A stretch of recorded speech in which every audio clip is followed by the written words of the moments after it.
Shalom to the elect of Israel, to the Hophelek of Israel, you Hebrew Israelites, you so-called Negroes, Latinos, Native Americans, West Indians, and Haitians.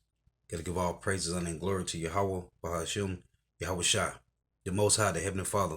His Hebrew name is Yahweh, not Yahweh, not Jehovah, not God, not Elohim, not Most High, not Lord, not Yah, not Jah, not Ahaya, not Allah. It's Yahweh. And his only begotten son name in the Hebrew is Yahweh Shah. Not Yahshua, not Yeshua, not Jesus Christos, not Jesus Christ, not Serapis Christos, not Yeshaya, not Yehoshua. It's Yahweh Shah. So gotta give all praises and glory to Yahweh, Bahashim, Yahweh Shah, Bahashim, Rekah Quadash. Double honors to the apostles and elders of Great Millstone who teach well, who are the apostles and elders of all of Israel, whether accepted or not. And a sincere salutation to all the occupants pushing this truth and believing this truth throughout the four winds of the earth, the entire world, waking up the whole elect. And shalom to the outlaws who are listening learning, the few sisters who are listening learning. I'm Isaiah from GMS Orlando Camp, coming up to another lesson in true facts, faith, and edification. Another day of edification, Lord willing. Just be edifying. This is for educational purposes only. This is not for monetary gain. I do not own the copyright to these videos. This is for educational purposes only. Lord willing, to be edifying. And this is going to be part 2, prophecy. Things, speaking things already written. Prophecy, speaking things already written. So Lord willing, just be edifying.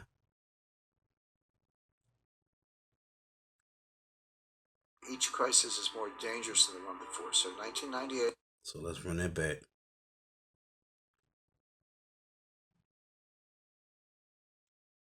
Each crisis is more dangerous than the one before. So 1998, 2008, here we are in 2022. We're going to get to a point, we may be there, where the crisis is actually bigger than the Fed, bigger than the Fed's ability to stop. It's more the form. We are uncomfortably close. Now it's impossible to know exactly how close because it's a complex dynamic system, and you can make very good predictions on complex dynamic systems as to the magnitude of the crisis, but it's very hard to get the exact timing. But because you never know what thing is going to trigger it. But I can say that we're uncomfortable because now we've been there twice before in recent years. 1998.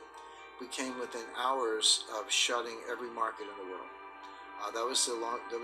Began with a Russian default, by the way. August 17th, 1998, Russia defaulted on their external debt, and the ruble was grossly devalued. That started a global liquidity crisis, went around the world, ended up in my lap at Long-Term Capital Management, where we had $1.4 trillion of derivatives. And everyone goes, oh, long-term capital, you guys lost a lot of money in Russia. We didn't. We lost maybe $100 million in Russia, but we lost closer to $4 billion on everything else because in a liquidity crisis, people sell everything. It's not a question of, do you have Russian bonds? It's like, no, they sell everything. Spreads widen. Not enough collateral, margin calls, people being blown out of their positions. That's what a global financial crisis looks like. We cured that with a $4 billion all-cash injection sponsored by the Federal Reserve and two rate cuts, one on an emergency basis by Alan Greenspan. We got through that, but we came within hours of shutting every market in the world. Same thing in 2008. We all know, September 15, 2008, Lehman Brothers. Okay, people don't realize that Morgan Stanley was days away from failing. Goldman Sachs was days away from failing. John Mack said so at the time. Lehman was begging for help. He said, "Sorry, I got enough on my plate. We're worried about Morgan Stanley right now." And then the Fed came in, and so think of it as dominoes are falling. So all the dominoes are falling, and they're going to keep falling unless you truncate it, drop a wall in, and that wall was the Fed. But here's my point. Each bailout gets bigger than the one before. Each crisis is more dangerous than the one before. So 1998, 2008, here we are in 2022. We're going to get to a point, we may be there, where the crisis is actually bigger than the Fed, bigger than the Fed's ability to stop. You want assets that are going to be immune from a global liquidity crisis. What are they? Land, real estate, gold, silver, fine art. I see Andy Warhol, Marilyn Monroe has gone, they estimate $200 million. You could have bought that for $50,000 in the 1970s. That's a little more specialized, but there are natural resources, water, etc., energy, oil. If you want to be in stocks, okay, get stocks of companies that are based on natural resources, such as ExxonMobil, Chevron. I mean, I'm just giving these as an example, but so there are a lot of ways to protect yourself. But um, a regular stock portfolio is not a good one, and banks are going to be in distress. Money market funds are going to be in distress. That's what a liquidity crisis is. I point out that the dollar has been a cryptocurrency since at least 1979. That was the last year the Treasury issued a paper Treasury note, like you had a note. Maybe somebody's grandmother still has an old one in the attic, but they had little, almost like stamps, like you peel off a coupon and take it down to the bank and get paid. That the last time they did that was 1979. So the dollar's been digital, and message traffic has been encrypted since around 1980. But I think in terms of the impact on the dollar, this is be careful what you wish for. This was exactly what I was saying earlier in terms of second and third order effects. And I warned the Pentagon about this, and I warned the Treasury about this, because I know how economic sanctions work. I've been very involved in that from point of view of the intelligence community and also advising the government. But they can be powerful. But if you use them too much and too broadly, they actually lose all their impact, because the people you're targeting say, well, okay, no mas, I'm out of the dollar system. You've done it one too many times. And this is an example of that. We've never frozen a central bank before. We have now. We've never kicked an entire country out of SWIFT, with the exception of Iran, but that's a much more isolated case. We have now with Russia. And so instead of just sitting there saying, oh, gee, you got me, we can say, okay, let's go to a new payment system. Let's pick up a new currency. The Saudis are saying the same thing. And all of a sudden, if you're one of the top princes of Saudi Arabia, maybe Mohammed bin Salam, or any of the top princes, you have a yacht in Monaco, you have a house in Aspen, you have who knows how many houses and palaces and yachts around the world, private jets, and they're like, hey, actually, all that stuff could be seized, because that's what we're doing to the Russian oligarchs. And by the way, it's not limited to oligarchs. We saw this kind of neo-fascism in Canada very recently with Chrystia Freeland, who's the deputy prime minister, freezing the bank accounts and the crypto wallets of the truckers. Canada went so far as to criminalize it. If you supported the truckers under a recent interpretation of Canadian law through Chrystia Freeland, the deputy prime minister, that's a criminal act. So I told Justin, I said, come and get me. But my point being, so she's seizing the accounts of blue collar truck drivers, and Biden's seizing the accounts of oligarchs. But it's the same thing, okay? Blue collar, multi-billionaire, but it's the same thing. Suddenly, Canada and the U.S., two of the number one, I think number 5 economy in the world, number 6 maybe, have frozen Canadian dollar and U.S. dollar accounts of people they don't like. Now, you can say it's for good reason, and Putin should have invaded Ukraine. I get it. But if you're a Saudi prince, if you're certainly a Russian, if you're a Chinese oligarch, how comfortable are you with the dollar right now? I haven't met him personally, by the way, but I checked him out. Looks like a thoroughly bright guy. But other than carrying Larry Fink's briefcase for a few months, I mean, he's a year maybe, he's never had a job outside of academia or government. So he doesn't really understand the real world and doesn't understand what we're discussing right now. So the answer to the question, Danielle, is that they didn't think this through. They don't understand these knock-on effects. They don't understand how the international monetary system actually works. They don't understand the blowback. I mean, I'll give you another example. This one has received some publicity. So we throw all kinds of sanctions on Russia. So Russia said, okay, we're going to stop our exports, Russian exports of strategic metals and chemicals and other elements that everyone else needs for inputs in their manufacturing processes. And they put a ban on exports of nickel. Well, okay, so you need nickel to make batteries, so good luck with your electric vehicles. Okay, so U.S. throws sanctions on Russia. Russia retaliates by banning nickel exports. The price of nickel goes to the moon. It went up by a factor of 4 or 5. That's really not surprising. London Metal Exchange fell down. They had to close. Yeah. Okay, but who lost? There was a Chinese billionaire who owns one of the largest nickel mining operations in the world, who lost, I think, $5 or $6 billion. So here's Russia and the U.S. fighting an economic war, and the loser pops up in China. That wasn't on his radar screen, and that wasn't on anybody else's radar screen. But it's a good example where the damage shows up when you don't expect it. Russia had about 600 tons of gold, and today they have 2,300 tons. China had about 600 tons of gold, and today they have about 2,000 tons, just slightly less, that we know of. And they may have several thousand tons off the books in the State Administration of Foreign Exchange that we don't know about, because that's completely opaque. So Russia and China did exactly what we warned the Pentagon about in 2009, exactly, which is increase their gold reserves by a factor of 4 or more. But everyone's like, well, the Chinese yuan is going to be the global reserve currency. No, it's not going to be the ruble. But here's why. Well, there are a lot of reasons, but the main reason is when you talk about reserve currency, you have to understand what that means. It's not like the People's Bank of China has a bunch of $100 bills on pallets stacked up in the basement. When people say reserve currency, what they really mean is the currency of the bonds that they invest in. In other words, they're dollar-denominated assets in the form of treasury bonds or notes. That's what China actually has on their books, not like dollars per se. So if you want to suggest or hypothesize that the Chinese yuan is going to replace the US dollar as a global reserve currency, where's the yuan bond market? I mean, it doesn't exist. Very small scale, very liquid, no primary dealers, no when issue trading, no auctions, no repo, no settlement clearance, none of the plumbing and the mechanics of a mature bond market such as the United States. And above all, they don't have a rule of law. I mean, at least if somebody reneges on a treasury bond, you can sue somebody, but you can't do that in China. So the absence of the rule of law, number one, the absence of the infrastructure, the plumbing, for want of a better word, are two reasons why the yuan and certainly the ruble will not replace the dollar as a reserve currency. However, what I was hypothesizing then, and I would come back to this, is you can create a brand new currency that does have all that stuff. And in my example, they used a Swiss bank, UK law, put the gold in a third-party depository.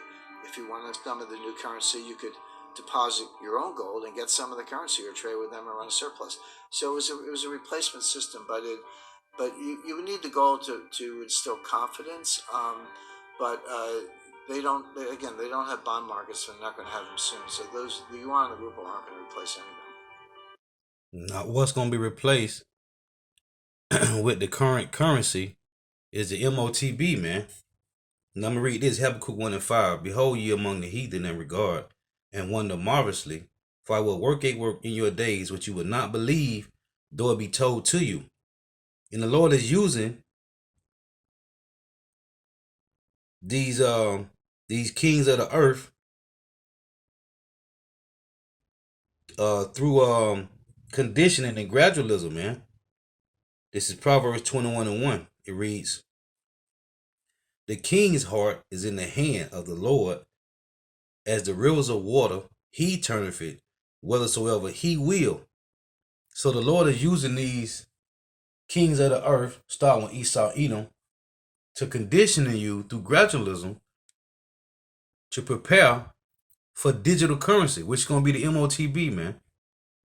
See, what they're doing is they getting rid of this old system of fiat currency. That's all it is, man. Now, this is James 5 and 1. And the same thing that happened with the Roman Empire. Their monetary system crashed. Right? The economy shut down, man. Everything crashed. But while it was crashing, they had entertainment for the people, man. Just like right now in Babylon the Great. They had football and basketball and hockey and baseball, and now they done added soccer, right? Which is soccer is like the number one sport in the world. And you got UFC, they done added Instagram to you, so Jake ain't won about what's really going on, man. So this is James 5 and 1. But what's happening is Babylon the Great is falling, man. Like it said in Isaiah 47 and 1. It's falling. The monetary system, the economy, it's an economic collapse, man. James 5:1, go to now, you rich man, weep and howl for your misery, for your miseries that shall come upon you. Your riches are corrupted, and your garments are moth eaten. And your garments moth eaten, your gold and silver is cankered, and the rust of them shall be a witness against you. You shall eat your flesh, it say, and shall eat your flesh as it were fire.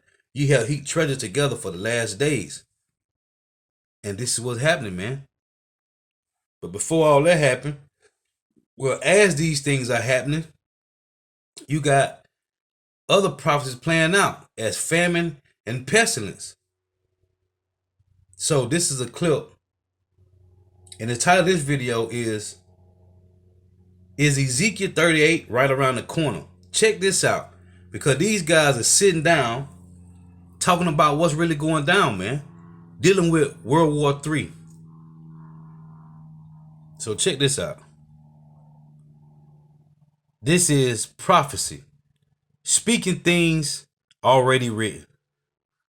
Welcome back to this episode of the program Watch Therefore, and maybe you're just joining us now.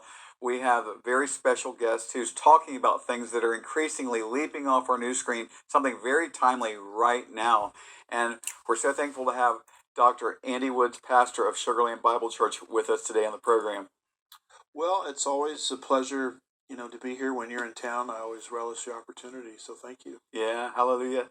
Well, we've been talking about Ezekiel 38, and we discussed before the break that we would look at some of the passages more specifically. So, Pastor Andy, what are some of the things you wanted to discuss in this segment of the program? Well, earlier, verses 2 through 7, it mentions about 9 players, and the big 3 we think are Russia, Iran, Turkey, and talked about that whole alliance is now forming and credible against Israel. But I was just kind of looking down at my Bible here, and you go to verse 8, and it talks about this invasion happening when Israel has been regathered from many nations. Would you like to read that passage? Sure. Verse 8 says, after many... Now that they don't understand, because they're talking about so-called Negro, Latino, Native Americans, West Indians, and Haitians. So this they don't understand. But listen how these Job 9:24 sitting around talking about Ezekiel 38, man. Days, that's this conglomeration of nations, will be summoned in the latter years. You will come into the land that is restored from the sword, whose inhabitants have been gathered from many nations, to the mountains of Israel, which have been a continual waste. But its people were brought out from the nations as they are living securely, all of them.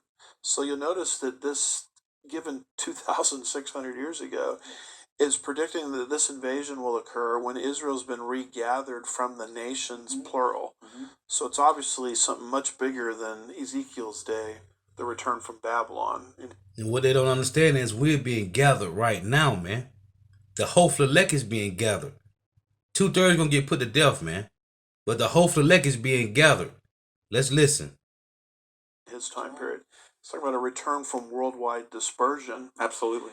And ever since AD 70, when the Romans, displaced Israel from her land, she's been in what is known as the diaspora, where she's been, pushed into all of the surrounding nations. That's right. You see that?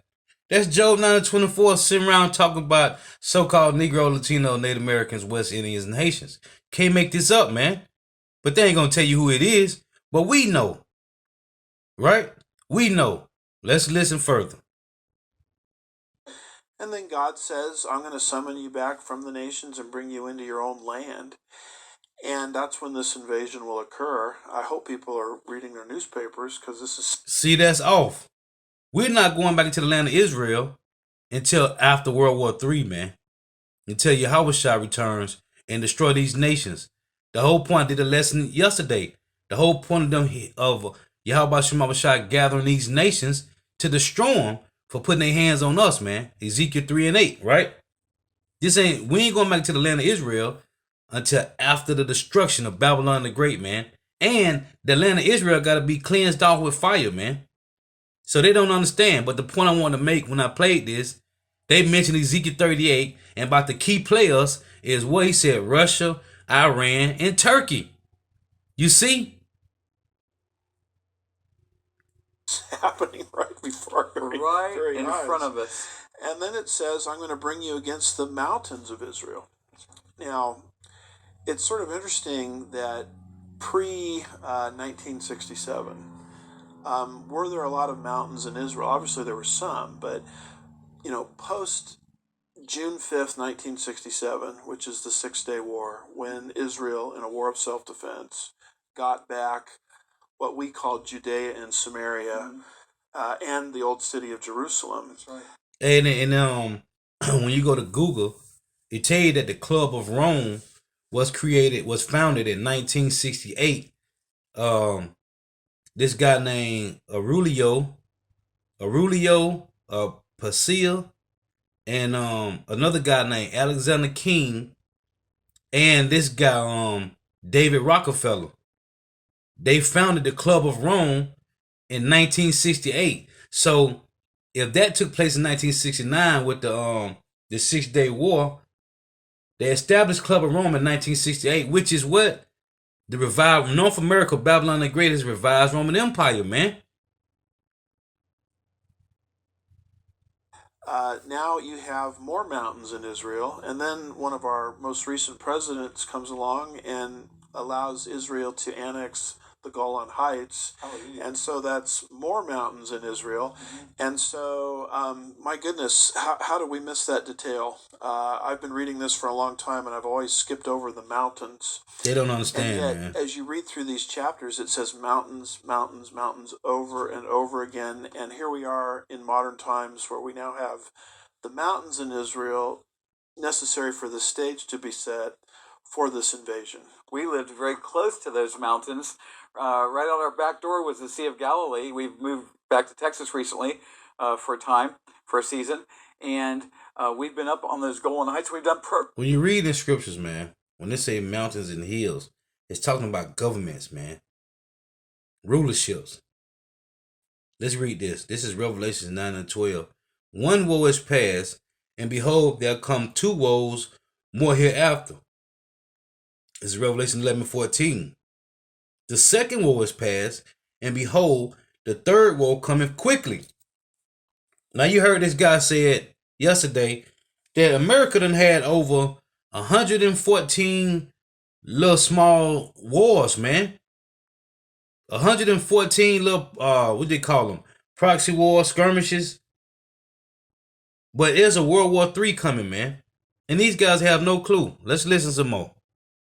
programs right there at the Syrian-Israeli, basically demilitarized zone, and right across from where we were, our Persian military, and not far from there, Russian military, very close to the border of Key Israel. players. I would love for some of our mathematical genius types to look into this and just talk about probability. What are the chances? I mean, you've got Israel, they've got the conglomeration of nations. Yeah. The nations are cooperating with each other. We've got the mountains in Israel. Persia threatening to wipe Israel off the face of the earth.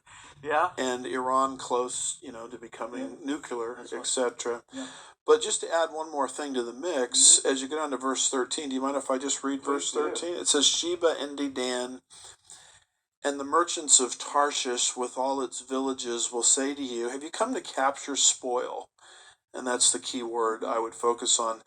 Have you assembled your company to seize plunder, to carry away silver and gold, to take away cattle and goods, and to capture spoil? So it seems to be talking about wealth within Israel. Mm-hmm. Absolutely. And Mark Twain, visited that land, the Holy Land, in 1867, and he wrote about it in his book called Innocents Abroad.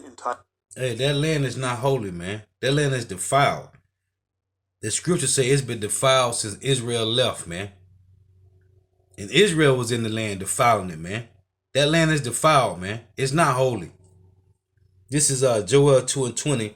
But I will remove far off from you the northern army, and will drive him into a land barren and desolate, with his face towards the east sea, which is the Persian Gulf, and his hinder part towards the utmost sea, which is the Red Sea, and his stink shall come up, and his ill savor shall come up, because he have done great things. This is talking about Babylon the Great's army, man, being removed. between Persia and the Red Sea, man. You see, these devils don't have no understanding. I was finna get Salakia. Jeremiah. And this other guy mentioned this in other video I was playing before this. This is Jeremiah 15:45. It reads, they don't understand what's going on, man. But he did mention Russia, and Iran and Turkey in Ezekiel 38, man. Jeremiah 15:45. Therefore hear ye the counsel of the Lord, Yahweh Shema Bashah, that he have taken against Babylon, and his proposes that he had proposed against the land of the Chaldeans. Surely the least of the flock shall draw them out, which is what? Those small hats over there in the land of Israel. Surely he shall make their habitation desolate with them. With who? With Babylon the Great, man. When you go to 2nd Ezra 11:39, it reads, Are not thou it that remainest of the fourth beast, whom I made to reign in my world, that the end of their times may come through them? Who? Esau, Edom, man. Okay? Amalek and the rest of Edom, man. And whether it be Putin or some other president that is set up in Russia, Russia is the main party of World War III, man. Let's listen to some more. Titled Innocents Abroad in 1869.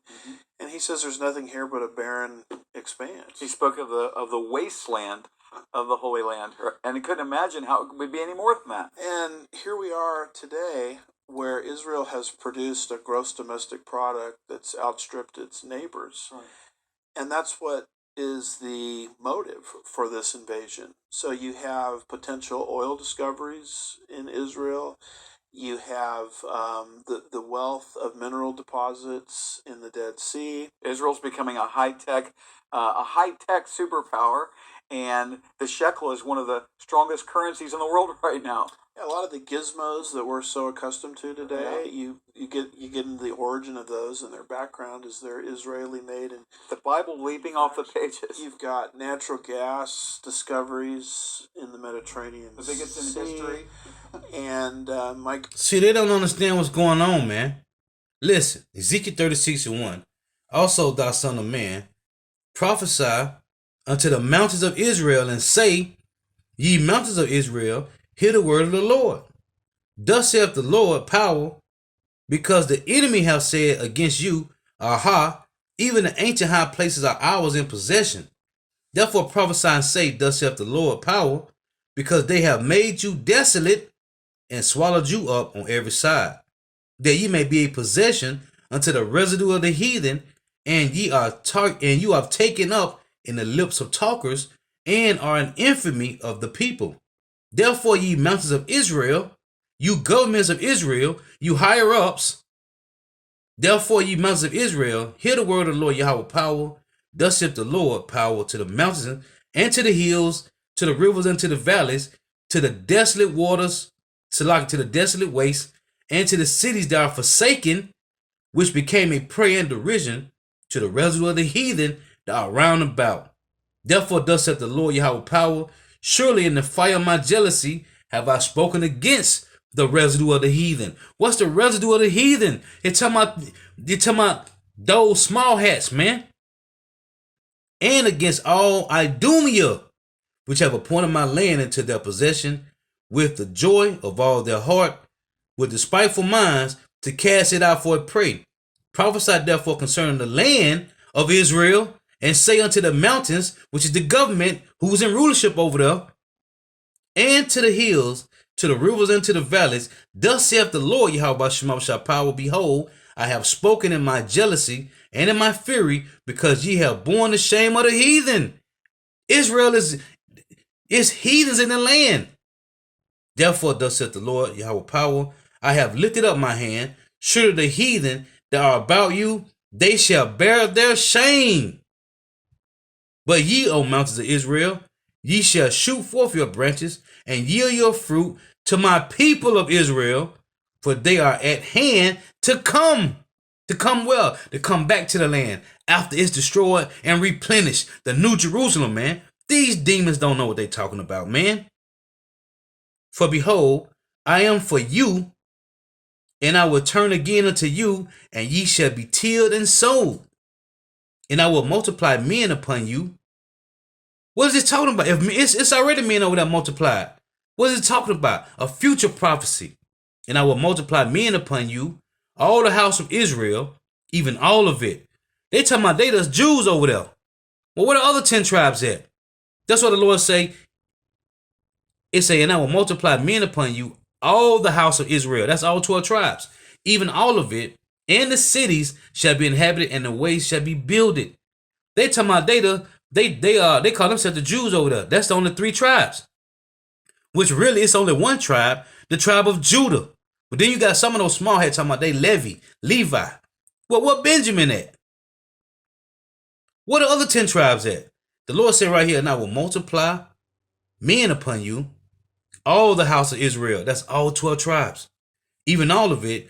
And the city shall be inhabited, and the way shall be builded. And I will multiply upon you man and beast, and they shall increase and bring fruit. And I will settle you after your old estates. What old estates? You had Joshua and Caleb went into the land, right? That took the Israelites that was 20 years and younger. Then you had King David. Then you had Solomon. It said, and I will settle you after your old estates. You see that? This ain't talking about after the Balfour Declaration in 1948. This is talking about when Yahushua come and replenish the earth, man. And will do better unto you than at your beginnings. And you shall know that I am the Lord Yahweh. He said, the Lord said he's going to do better unto us as at the beginnings. When was the beginnings? When Adam had the land, man. Adam had the garden, man. Okay? And after Adam, man, King David, Joshua and Caleb had the land, man.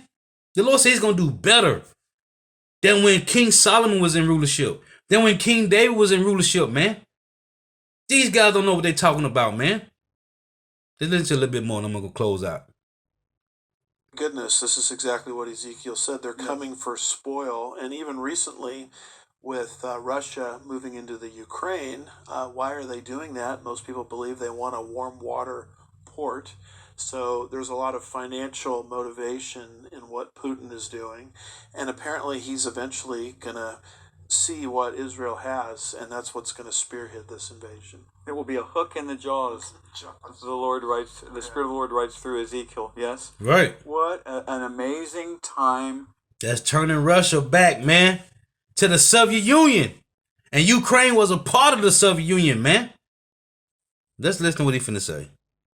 To be alive. What it is. I mean, these are things as we spoke. Matthew 13:16 say, "Blessed are your eyes, for ye see, and your ears, for ye hear." Yeah, man. For us, the hopeful elect, man. You ain't talking about you Idumeans, man. Talk about earlier that we've been learning for decades. Yet, even though that we've been learning and teaching these things, and I've been hearing about these things since the late 60s, early 1970s. You see that? It's always about the time of Abba Bivens, man. Of course you've been hearing it since then. Because that's when the truth really hit hard in Babylon the Great, man. Of course you've been hearing it. We know. It's still amazing to watch played out right in front of our very eyes. It's beautiful. The book, the pages are leaping off of our news screens. Hey, we say that all the time, man. Hey, them devils get that from the apostles, man. I don't care what nobody say, man. These devils get this from watching the apostles of Great Millstone, man. That devil mentioned the 60s, man. And that's when Elder Abba Bivens came on the scene, man. Heavy, pushing this prophecy, man. Come on, man. Can't make this up. Even today.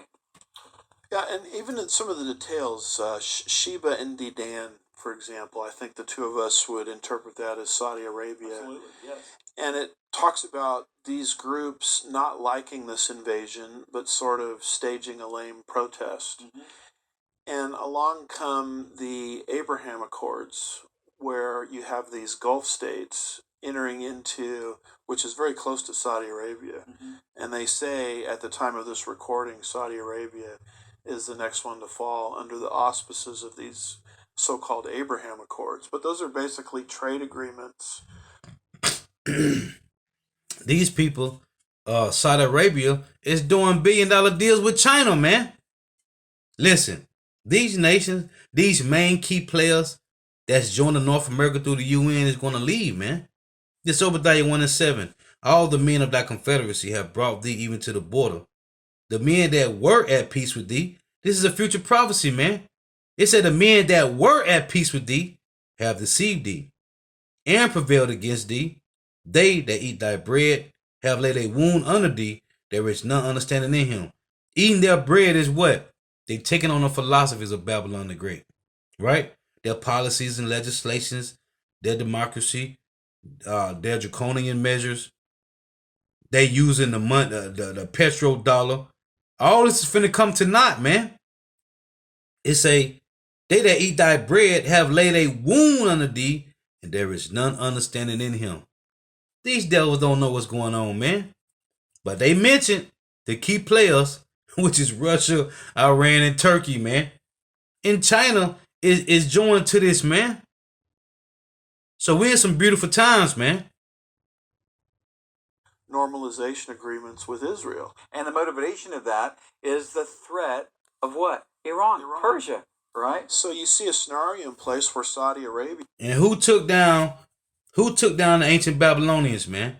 It was the Medo and Persian Empire, which today is Russia and Iran, man. And China is riding along, man. Hey, so Lord will is edifying. Gotta give all praise, honor, and glory to Yahweh, Ba'ashem Yahushua, Bahashem Rikah Kodash. Double honors to the apostles and elders of Great Millstone who well, who teach well, while the apostles and elders of all of Israel, ready concepted or not. In a sincere salutation to all the octane pushing this truth and believing this truth throughout the four winds of the earth, the entire world, waking up the hopeful elect. Shalom to the Akwaz who are listening and learning, the few sisters who are listening and learning. Lord was edifying. Today, tell them I say Shalom. Wah, abab, abab, the water for tuning in. May Yahweh Shema Shah continue to bless you in your houses. Stay prayed up.